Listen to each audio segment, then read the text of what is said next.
Այսօր մենք դες հրավիրել ենք այստեղ, որպեսզի ներկայացնենք Հայաստանի դպրոցական համակարգի վարկանիշավորման պիլոտային, նախնական, փորձնական տվյալներ։ Ինչու եմ շեշտում պիլոտային, նախնական և փորձնական, որպեսզի ևս մեկ անգամ ընդգծենք այն փաստը, որ համակարգը, որ մշակվել է անցյալ տարի և առաջին արդյունքները մենք ձեզ ներկայացնում ենք այսօր, հարստված է մի մեթոդաբանության վրա, որը մենք այս պահին փորձարկում ենք։ Բնականաբար մի քանի տասնյակ չափանիշների մեջ, որոնցով հաշվարկվել են դպրոցների վարկանիշները,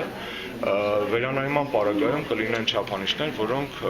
արդյունավետ չեն գնահատվի և կվերանան, դրանց փոխարեն գուցե ներմուծվեն նոր չափանիշներ։ Այսինքն այն արդյունքները, որ դուք այսօր տեսնելու եք, նրանք բացարձակ արդյունքներ չեն։ Նրանք արդյունքներ են, որոնք հաշվարկվել են կոնկրետ մեթոդաբանությամբ և այդ մեթոդաբանության մեջ մտած մի քանի տասնյակ չափանիշների հիման վրա, որոնց մի մասը, որպես օբյեկտիվ չափանիշներ, մենք հասկացանք, որ աշխատում է, իսկ մի մասը չափանիշների օբյեկտիվորեն հասկացանք, որ Հայաստանում չի աշխատում։ Մենք վերցրել ենք լավագույն միջազգային փորձը, վարկանիշավորման համակարգը մեթոդաբանությամբ ստեղծվել էր Վիվասելի աջակցությամբ անցյալ տարի, երևի թե հիշում եք, իսկ փորձարկումից հետո մենք արդեն այս տարվա ընթացքում կվերամշակենք այդ համակարգը և հաջորդ տարի այս վարկանիշավորման անունը չենք դնի պիլոտային, այլ կդնենք վերջնական վարկանիշավորման համակարգ։ Ինչու՞մն է սրա նպատակը։ Նպատակը նախ և առաջ կրթական ծառայություններ սպառողներին, ծնողներին և աշակերտներին, հասարակությանը օբյեկտիվ ինֆորմացիա տրամադրել այս կամ այն ուսումնական հաստատությունում կրթական գործընթացի կազմակերպման և որակի մասին։ Շատերն են խոսում լավ դպրոց, վատ դպրոց, որ դպրոցն է լավ երեխային որտեղ տանենք և այլն, մենք չենք ուզում, որ նման խոսակցությունները լինեն բամբասանքային կամ ինչ-որ տարիների ընթացքում ձևավորված իմիջային մակարդակի։ Մենք ուզում ենք, որ մեր ծնողները և աշակերտները ունենան հնարավորինս օբյեկտիվ և ամփոփ տեղեկատվություն։ Երկրորդ իմաստը նա է, որ այս մեթոդաբանությունը թույլ է տալիս մեզ նաև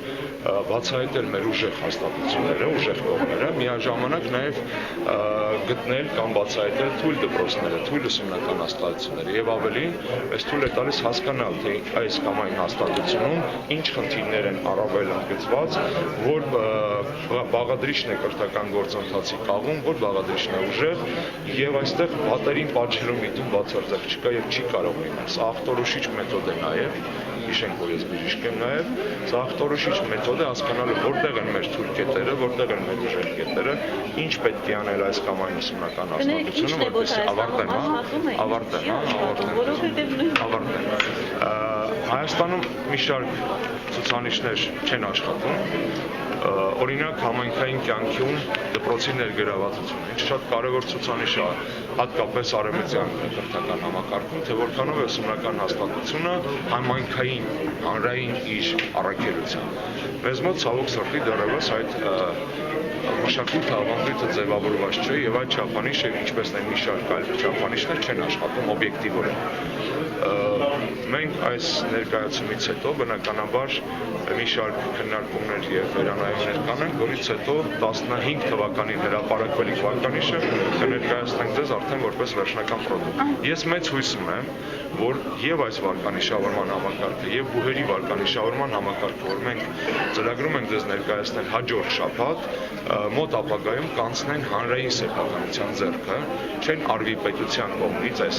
չափագրումները, որպեսզի հասարակությունը առավել արժանահավատ դիտարկի մեր տեղեկությունները և այդ տեղեկությունները մշակվեն, անալիզի ենթարկվեն ու սփռվեն անկախ ոչ պետական կազմակերպության։